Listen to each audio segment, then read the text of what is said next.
Gledači, dobrodošli na izložbu koja se zove Sirovita varoš, najukusnija izložba o mokrinskom siru. Cilj ove izložbe je da posetioci kuće na Ravnom bregu saznaju nešto više o istorijatu pravljenja sira, ali sa naglaskom na pravljenje mokrinskog sira.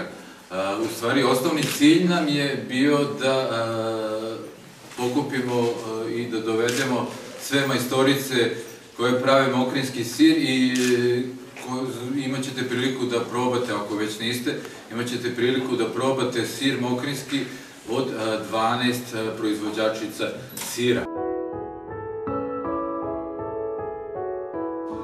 Čast mi je naravno da otvorim ovakvu izložbu i moram da kažem da sam ovde godinama kritikovan da ništa nismo uradili povodom neke malo veće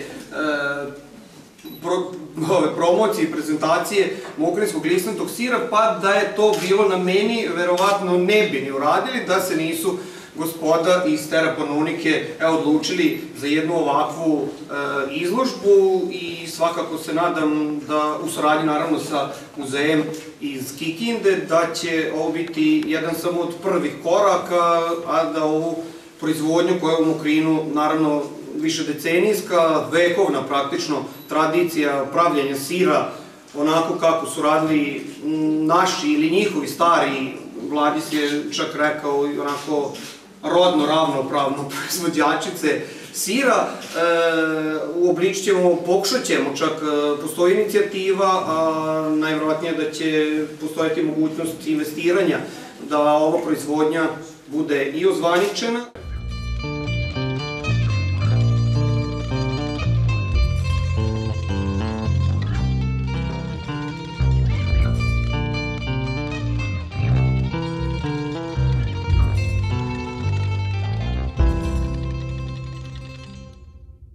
S obzirom da sam ja iz Mokrina, utici su fantastični. Prvi put sam došao u kuću. Čuo sam za nju i gledao preko interneta, pošto trenutno živim u Novom Sadu. Sve ove proizvođačice sira su mi poznate. Sir mi je poznat, ali ovo je jedno mesto gde se sjedinjuje ta tradicija i nešto novo, tako da je skroz dobro, pogotovo ovi istorijati i tako dalje.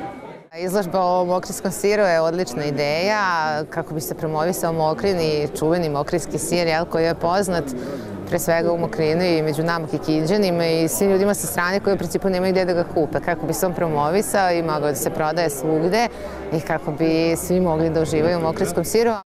Jednostavno, što se kaže, impresioniran sam i samom kućom, samim dočekom, a i samom izložbom, sve organizovano na zaista vrhunskom nivou i jednostavno prelep ambijent, dobra posjećenost, ljudi imaju šta da vide.